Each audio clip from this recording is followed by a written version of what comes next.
Good morning, everyone. Welcome to this morning's meditation. Let us all bow down to Shri Mataji, raise our Kundalini and put on a bandhan and that beautiful bhajan. Shri Mataji, please stay in my courtyard. Jai Shri Mataji.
This morning's talk is a birthday felicitation from Delhi in 1984, the 20th of the 3rd, for Shri Mataji. Play about 20 minutes of it, of a 40 minutes recording. Jai Shri Mataji.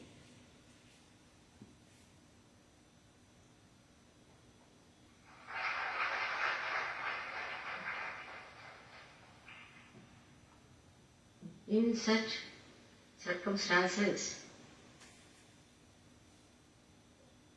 the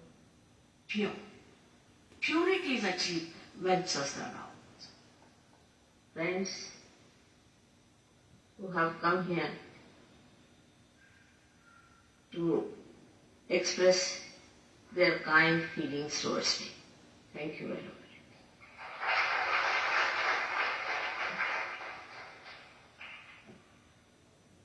In such circumstances, the words cannot express the deep feeling of gratitude for all of you who have so kindly come down here. It is very important for us to realize one thing, that the time has come for all of us to transform ourselves. All the possibilities of transformation is possible. We all have to transform ourselves. We must raise our level from this human level to the higher level of spirit. Otherwise, those who will not enter into the kingdom of God and may be destroyed. The time is very precarious and precious and the most opportune time. Today is the day they have put a Sahasrara here, meaning the 1,000 petaled lotus surrounding the limbic area in our head. The coconut is called as Shri Mataji, which represents something like our brain. And the inside of the coconut is the limbic area. In the same way, we have got in our brain this limbic area on which many scientists have done lot of research, but they cannot go very far with it because they are doing everything from outside. It's only through Sahaja Yoga you can understand what lies in that brain. All the 7 centers about which I have told you in previous lectures lies above this area. To begin with, is the Muladhara, lies in the center of your, you can say at this point where you see a bone jutting out. I don't want to use medical terminology because some people told me they can't understand. Now around that moves this Swadhisthana. You must have seen people who suffer from diabetes always lose their eyesight. Eyesight is first affected when they have diabetes trouble. What is the reason? The reason is the Swadhisthana is in the stomach, the center, and the Pitha, or you can say the seat of that Swadhisthana chakra is here at the back of your head, where the lobe which supplies energy to the eyes is seated.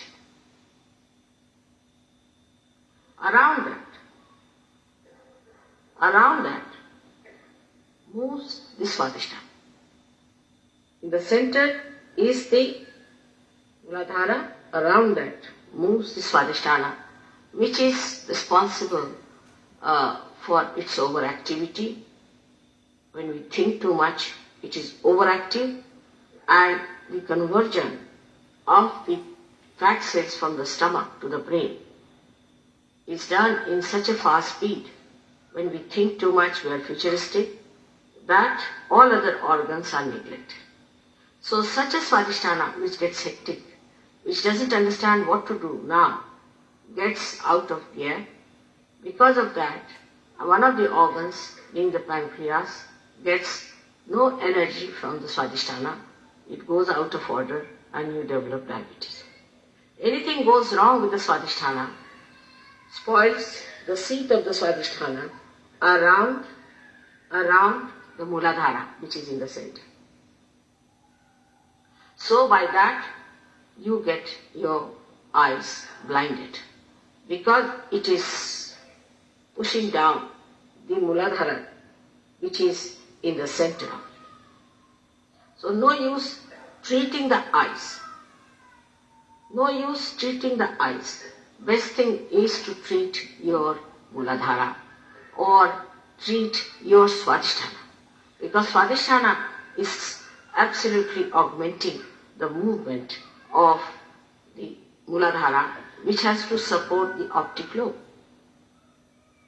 So it is so important to keep our mental being very sensible and balanced. It's very important. This is only about one chakra I have told you, but all the 7 chakras lie above the limbic area. All the 7 chakras. So every chakra has got its seat over this limbic area, and it is very important how mentally we are equipped. I don't know what happens in the North India, but in the South, or especially in the Maharashtra, is a common practice of parents all the time asking the children, where is your attention? Laksha kute? Where is your attention? Where is our attention? It is very important. Attention is the most important thing. Where is our attention? Because attention is the one which expresses our conscious mind. If our attention is all the time running from one place to another and from that place to another, we develop a temperament which is very hectic, which is irritable, which is uncertain, cannot sit for 5 minutes quietly. I must tell you that in England, there's a very big hall called Albert Hall, where you can have even 6,000 people for any orchestra or for any music program, anything like this. And you are not even allowed to cough. During that 3 hours program, if they have, you are not even allowed to cough, let alone going out, moving out, or getting all this kind of a hectic behavior. You cannot get out of that place, whether it's boring, it's horrible, it's no good, you don't like it, doesn't matter. But if you are into the hall, then be seated for 3 hours continuously. You are not allowed to move out, not even to cough. And I have seen people, big lords and ladies and prime ministers and all that attending those halls, just sitting tight, respecting the musician, respecting the music, respecting all that they have created, because they are so involved with them. But in India, despite the fact that our country has tremendous vibrations, tremendous depth, tremendous dignity, imagine the kind of a music we have produced. Even if these people labor for thousands of years, they cannot produce this. Believe me, they cannot produce. You should see any one of their great masters playing, except for 3-4 people whom I would say were realized souls, they could play something of a rare quality. But otherwise, they cannot play like this spontaneous music. Not one person can do that, even if he labors for thousands of years. This is the beauty of our music in this country. The beauty of our arts, the beauty of our things, they cannot produce. They just cannot do it. They haven't got that deftness. Why? Because this Mother Earth has given us that balance, that peace, that depth within us, that only we, the Indians, can do that. Ask them to make one ornament, I lost once one ornament, and we asked them if they could make it. They said they can't. They just can't do it. You may call them anything higher, greater and all that, but in fine arts, they cannot come near us in any arts whatsoever. Now, what is the reason? How is it that Indians have done it and still maintain it, despite the fact that most of the Indians have lost the capacity to respect, to realize where are they standing on this Mother Earth.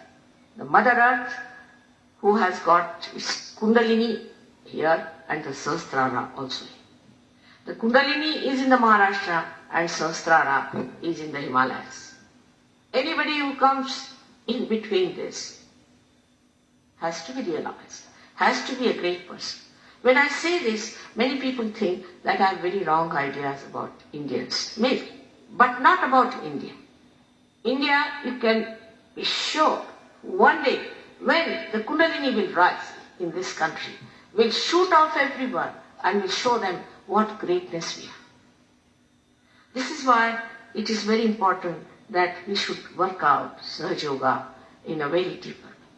First of all, we must know that Indians have to be deeper, very deep. We cannot afford to be frivolous, cheap, or something slavish. We cannot afford to be slavish. I've seen people nowadays are so much enamored by foreign things, foreign goods. What do they have?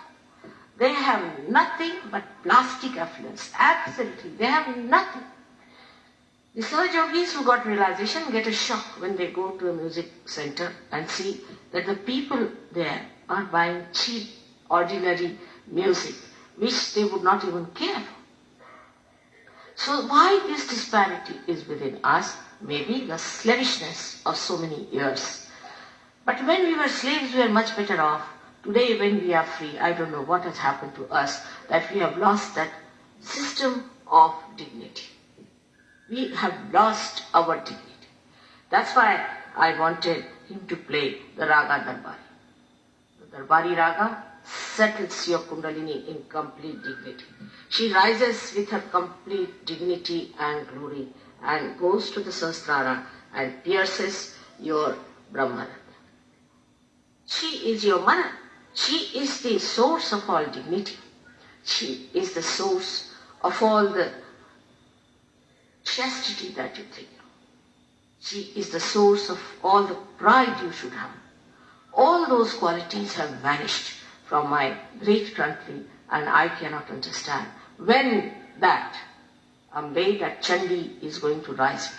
When are you going to be charmed by that great force that lies with you? You are great people to be born in this country. This Sahasrara of yours is there as represented in the Himalayas.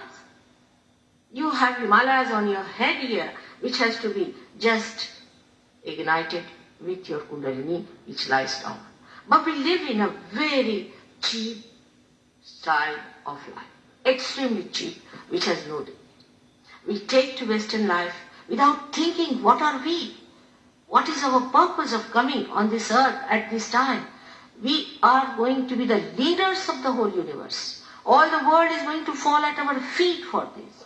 Because, science has failed completely. They have realized science cannot take you too far. And where are they going to fall back? Is this country of ours and on you people who are the great children of this motherland. The Sahasrara lies in the Himalayas. Now how will you believe me that it lies in the Himalayas?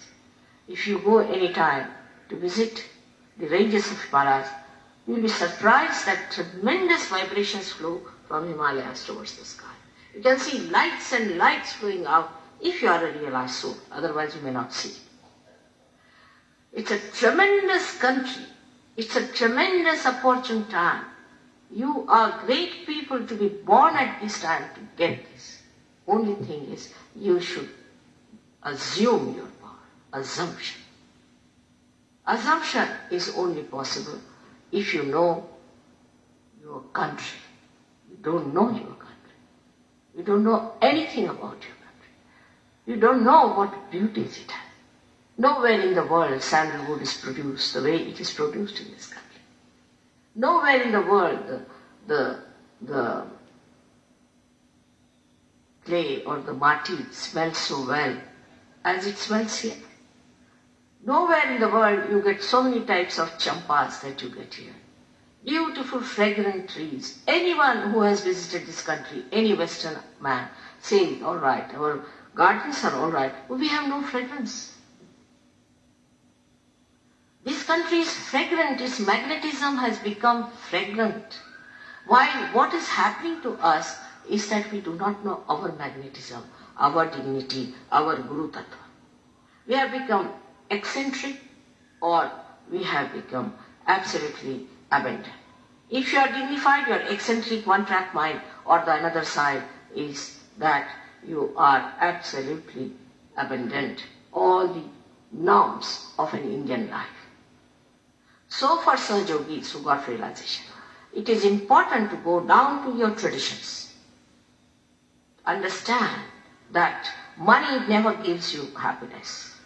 Nothing gives you happiness but your spirit, and to get to your spirit, you must know Indian traditions. Because these traditions come from the roots. And if you have to go to the roots, you have to know the traditions of this country, how these traditions have been built. Of course, there have been many attacks on us, and so our tradition has been quite mutilated. But if you go deep down into it, you will be surprised how our life was made only to get self-realization, to make a beautiful, mature personality. Sahasrara of an Indian is the most beautiful thing. You can't see it, you can't enjoy it. What am I to do? I am the only one who enjoys your Sahasrara. It has got all the petals, 1,000 petals like this, beautiful colors, which opens out, and I see them dangling like the living flames of beauty and silence. Inside that, you see the Agya Chakra all opened out. It's such a beautiful thing to see the Sahasrara of an Indian.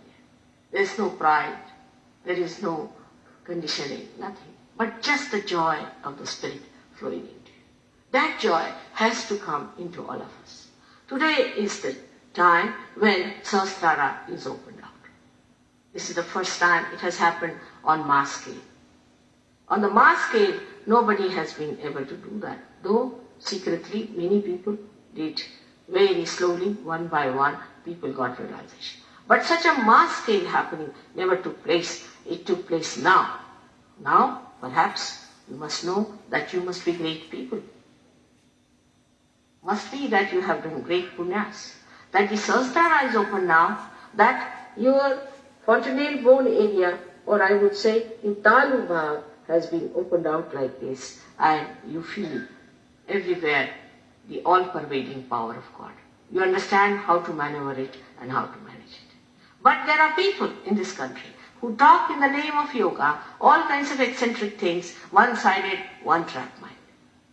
Now you must know that first thing is to get your realization. Second thing is to know how to manage your Sahasrara.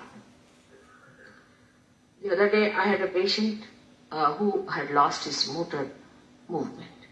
Now he was cured. How? Just Sahasrara. Working on the Sahasrara, just putting my hand on the Sahasrara, I worked it out. It's very simple.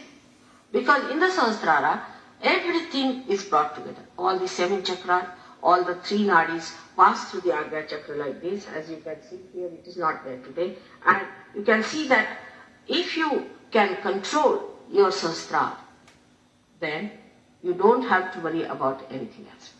Now let us see what is the connection of the Sahasrara with the rest of the body, as the brain has the connection, which the doctors know and you people also must be knowing, but there are subtler connections. Sahasrara has got these 7 pithas, or the seats of the chakras. And all these pithas have got valayas, is meaning the auras. Now these all auras are expressed in the heart. So around the spirit, all these auras work out. When the Sahasrara gets enlightened, all these auras get enlightened. By that, a person becomes a large-hearted man, a lion-hearted man, a compassionate man, and he starts putting his heart into his belief. Many people believe that this is not good, we should not do, we should give up. But they cannot, because they are not samartha. They are not powerful enough to give up what they want to give. When the Sahasrara is opened out, you'll be surprised you become such a powerful, virtuous, righteous personality. You can give up whatever you want to give up. You can do what you like with yourself. Sort of you become a master of yourself. We can compare the Sahasrara with the master of a car. The master is sitting in the car, the driver is driving. First the driver doesn't know how to drive, so he uses his brake, then he uses accelerator, sometimes he makes mistake. Then he somehow or other puts it into balance when the dharma is established. Then after putting the balance, he becomes an expert. He doesn't think. He goes into nirvichara. When you cross over the Agya Chakra, the Kundalini, you become nirvichara. You don't think. Then when it reaches the Sahasrara and pierces through, becomes one with the spirit. The master becomes distinct in a way that the driver becomes the master. And he watches within himself the driver, the accelerator, and the brake. All of them he watches. This is what happens to you, that you become the karta, you become the master, and you start monitoring everything, yourself seeing it. This is Mr. X, come along, do this job. You are this, do that job. Once the Sahasrara open, all your centers get absolutely filled with the grace of the Holy Ghost. Grace of the Adishakti starts flowing inside you. And all your chakras get filled up with beautiful feeling of contentment. On the Lakshmi Chakra, you get contentment. You do not become greedy. You do not run after other things. Whatever you have, you enjoy. Actually, this is the sad thing. Whatever you have, you never enjoy. You want to enjoy that somebody else has. But when Sahasrara opens up, you enjoy only the things that you have. You just go and see in your house how many beautiful things you have. Just watch them without thinking. You'll be amazed that you have beautiful things with you. And you are not enjoying that, and you are worried about what others have. And that's how people are getting crazy with their greed. Then, when it opens the heart chakra, pure relationships between each other develops. Pure relationships. Wife is a wife, husband is a husband, sister is a sister, brother is a brother. Such beautiful relationship develops within you that you become absolutely pure. Purity is achieved when Sahasrara opens. Purity is what gives you the complete detachment. You are so pure that nothing can attach you. Like a soap. In the soap, you wash everything with the soap. The soap doesn't get dirty. Everything that is dirty washes off. You become like that, a sakshi. Nothing can attach you. Alright? You have things in the house, you have this and that. You're not attached. You become such a generous person. The purity of generosity is so great that you forget what you do for others or give them. There's nothing like other left. You just enjoy giving, enjoy doing for others. And once you open the door from one side, you'll be amazed the door from the other side opens and you're flooded. You're flooded. You don't know what to do, how much I should give, how much I should give. Still it is flooding. Because this door has to open. If this door opens, then Sahasrara takes a new dimension. Absolutely a new dimension of a saint. The greatest thing of a saint is that he never does any adharma. He doesn't do any wrong. You don't have to tell him. So such a saint is born. And such a saint then starts giving the light to others. Actually, opening of the Sahasrara means opening of the light to others. Those people who come only for treatment, I tell them that after all, you must also understand that God is a meticulous personality. Alright, I am compassionate. He is also compassionate. But he thinks that what's this of curing these people? What's this of repairing those lamps which are never going to give light? We have to understand our own worth, that you have to give light to others. You are the light of the universe, and you have to stand up to it and achieve it through deep understanding of your being. Now in Sahasrara, what happens is the integration, because all the 7 chakras are there. All the incarnations are explained why they did like this, why they did like that. For example, at the time of Muhammad Sahib, he found that the people who were worshipping all the idols and all that, they were not worshipping the Nirakar, the essence. Like they were worshipping the flowers, but not the honey. So, he said, better worship the honey. He talked of honey. He talked of honey, but it became again a talk. Human beings know how to make everything into useless stuff. So they started talking about Nirakar. Same with Nanak Sahib when he came. He came because he found Muhammad Sahib was not, whatever Muhammad Sahib did was not sufficient. He had to come. It is Muhammad Sahib only came back to teach you that, see, there is nothing like Hindu, Muslim and all that. That you have to realize. That's why he came. We have forgotten why he came on this earth. And also he talked of the Nirakara. But that also became a talk, just a song or a sort of an akhanda part. That's not he talked. That's not he wanted. Why? All this was just to make you aware of your spirit. Anybody who came on this earth, like Buddha came on this earth at the time when he found people were indulging into absolutely wrong type of attitudes. He came in the 6th century when Tantrika was very powerful. He came in the 1st century when the Tantrika was very powerful. They had started taking shape. He was so worried about that.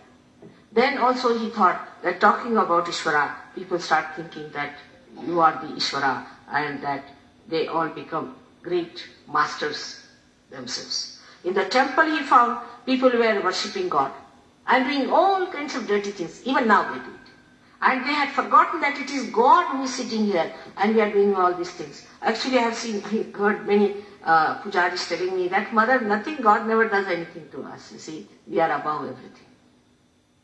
And I asked them, then why are you suffering from paralysis? He said, paralysis everybody gets, but I got it just because I was overdoing the puja of God. They just don't want to accept that. They asked them, then why are you suffering from paralysis? He said, paralysis everybody gets, but I got it just because I was overdoing the puja of God. They just don't want to accept that they are harmed because they did the wrong, absolute wrong at the lotus feet of the Lord. So all these things to stop, Buddha came on this earth. He talked of Anishwaravad. He came on this earth, but after that he felt that Anishwaravad has gone to the other side of it. Absolutely, it's madness now. So he came as Adi Shankaracharya. Just to put it right, they come on one side and see they are going to the one extreme, then to pull them, they come on the other side. It's just a movement from left to right, right to left, like that. All the integration of all these great people can be felt when you open your sastra. You are amazed that how they are related to each other. We are not, they are. Like Christ has said, those who are not against me are with me. Who are those people? Will the Christians explain? They cannot. They don't want to know. They don't want to talk about the future either. They don't want to know about it because they think that they are chosen ones. But once all such chosen ones will have to land in hell, I think, if they go about like this. Jews did the same. Jews would not accept Christ. They would not accept Christ. They said, no, our Messiah is going to come later on, 2000 years back, and this 2000 is permanently 2000. See, it is never finishing. And they said, we must suffer. We must suffer, otherwise without suffering, we cannot meet God. This is their theory. So, all right, have Hitler. Hitler made them nicely suffer, and they suffered, and now they have become aggressive people. This is not God's work. This is not what God is. God is a thing which is complete integration within us of understanding how God has sent His Paigambaras, His incarnations, His people on this earth to save us from this illusion, from this mire of darkness, of ignorance. He sent us all these things. So we have to understand Him. A complete integration has to be established within us is only possible if your Sahasrara opens. Otherwise you are not going to believe me. Now also the integration of your own physical, mental, emotional being is established. Then the integration of all the universes is established within you. All the stars, everything is established within you. You can control the stars. The stars come at the time when you are doing some work. They are there, working. You'll be amazed that once I was having a wedding of 27 people in Bodhi, and I said that today is the day of 27 constellations to be here. Can you believe that the southern star was there like it was there? On the sky, anybody could have taken the photograph of that to prove that how the stars and everything becomes just our supporters, our helpers, they act for us. Then all the angels look after. So many miracles the Sahaja Yogis will tell you about what has happened, how Sahaja Yoga is happened. It happens not because it is something great, but it is your own achievement because your Sahasrara has opened. Everything that is created for the goodness of this world is at your lotus feet. Everything that is created for the emancipation of human beings is at your lotus feet. Every moment you will feel that there is somebody holding my hand and taking me ahead and guiding me ahead towards something so great. The whole being will be filled with joy. At the Sahasrara, the name of the Ananda is not Swananda. Swananda is in the heart. But the name of the Ananda at Sahasrara is Niranand. Surprisingly, I am called as Neera in my family. All my family people call me as Neera because my short name is Neera. And luckily also, the place we have got for ashram is also along the river of the Neera, which flows down to the Bhima, which is another tributary of the Krishna River. But this Neera river goes just like the emblem of Sahaja Yoga, which we call as Pradakshina. That's the sign of a Shakti, because Shakti goes round the Shiva like that, and exactly like that it moves. So you'll be surprised, it's not a coincidence, it's a reality that such a place we should have there at Neera, which was the ashrama of Shandilya. Shandilya is my Gotra also. To have the place there and such vibrations, tremendous vibrations. This Shandilya Bhumi has something to do with Punjab. You'll be amazed to know that at the time when Prahlada was born, before that his mother became pregnant and Indra thought that this Hiranyakashipu is a big Rakshasa who was ruling in Lahore. So he thought that better to take her away from there and put her with somebody sensible or marry her off. So on his way, he dropped her at this place near Neera where Prahlada was born. Then Shandilya told him, Shandilya Muni, this is 14,000 years back. Shandilya told him that this boy is going to invoke the Vishnu Tattva so much that he is going to appear as Narsimha.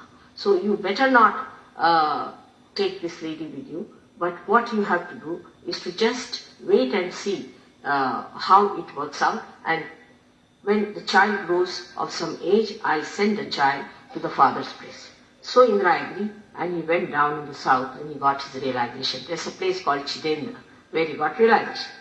Now this Prahlada was living there. Now see, the miracles are like this.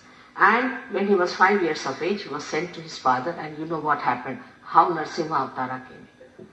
Now after many years, Peshwas tried to build a temple on the Sangam, on the meeting place of Bhima and Neera river.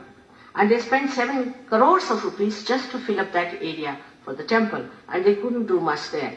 Then 300 or 400 years back, one gentleman thought that he should build the temple and finish the job. So when he thought of that, he dreamt in his dream, he saw Prahlada himself. And he said that I have already made a statue of Narsimha with my own hands. And the statue is made out of the sand, and it is lying on the Neera river. you can go and find out yourself and put that statue in the temple. So this gentleman went round and he saw the statue made out of sand for thousands of years.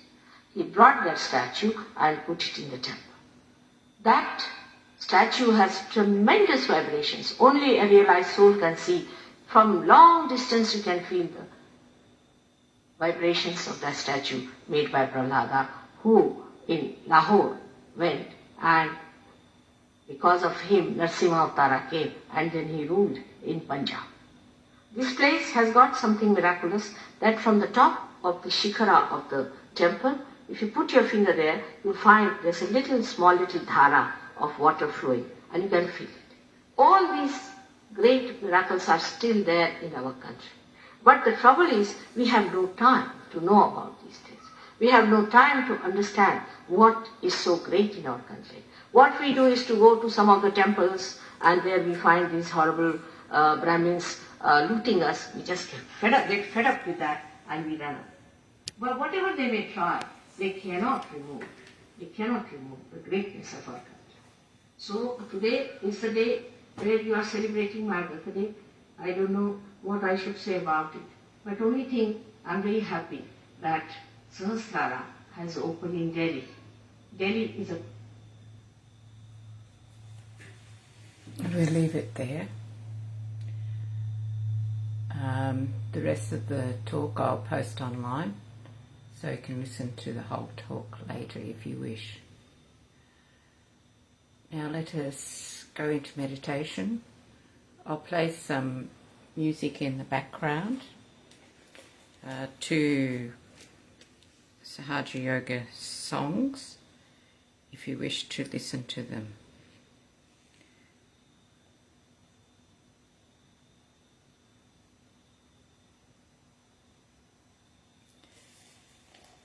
Shri Mataji.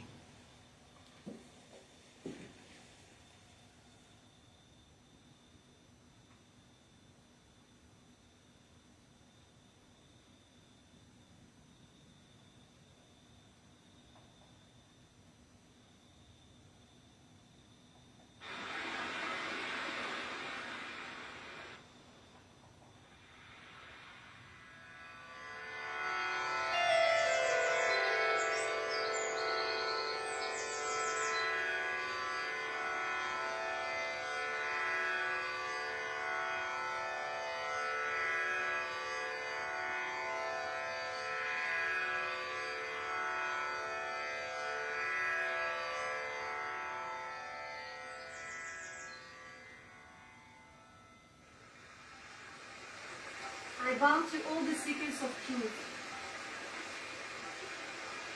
I would like to sing a bhajan for you, which means a devotional song,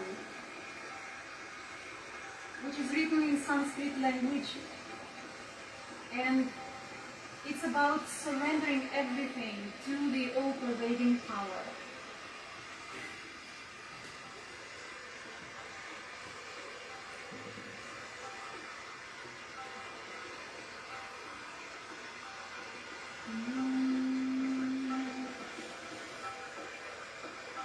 Anyatha sharanam namaste, sharanam mama. Anyatha sharanam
Swayam Sadhya, Swayam Siddhi, Swayam Siddha, Swayam Pratha, Swayam Sadhya, Swayam Siddhi, Swayam Siddha, Swayam Pratha, Sugularatna, Sukrita Krita, Sumati Ganga Samodhala, Manam Samarpayami, Ganam Samarpayami,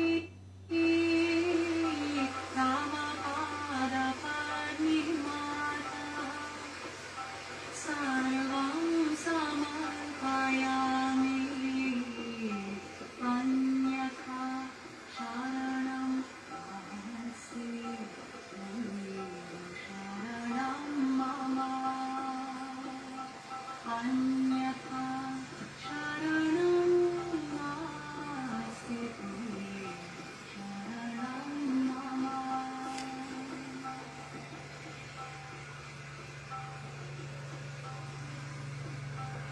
Aniya Vachaniya Anandi, Sukhakarani Dukharini, Aniya Vachaniya Anandi, Sukhakarani Dukharini, Yoga Samsthaparna Arthaya, Aviradishwari Harini, Sangam Samarpayami, Punyam Samarpayami, Tavapada Padmimata, Sarvam Samarpayami, Anyatha Sharanam Nasti, Sharanam Mama, Anyatha Sharanam Nasti, Sharanam Mama.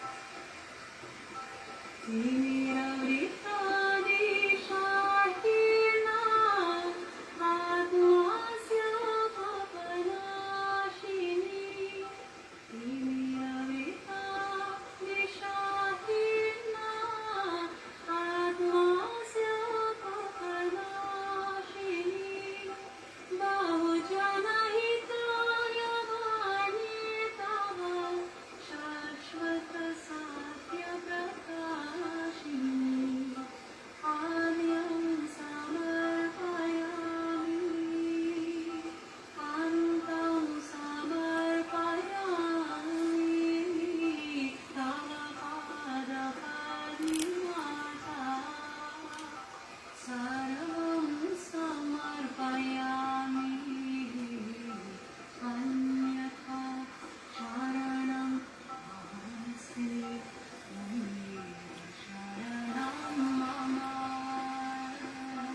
Anyatha Sharanam Nasti, Sharanam Mama, Anyatha Sharanam Nasti, Sharanam Mama,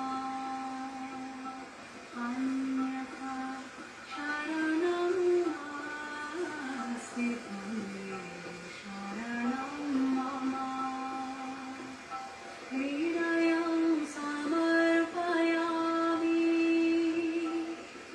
Pranam Samarpayami, Tavapada Padmimata, Sarvam Samarpayami, Anyatha Sharanam Nasti, Sharanam Mama, Anyatha Sharanam Nasti, Sharanam Mama,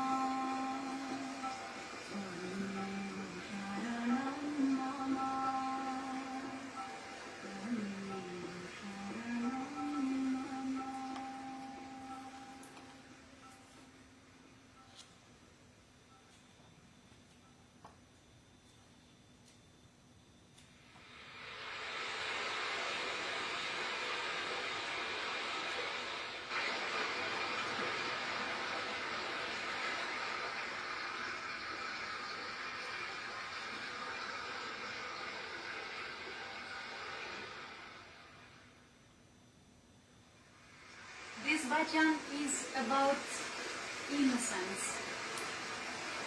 Innocence is a beautiful quality which is eternal, indestructible. It is in every human being, in everything, everywhere. Like, for example, in the nature. Nature is innocent, and that's why we enjoy it so much. So it's about innocence.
Thank you all for meditating with us today. May we remain surrendered at our Holy Mother's lotus feet. Jai Shri Mataji.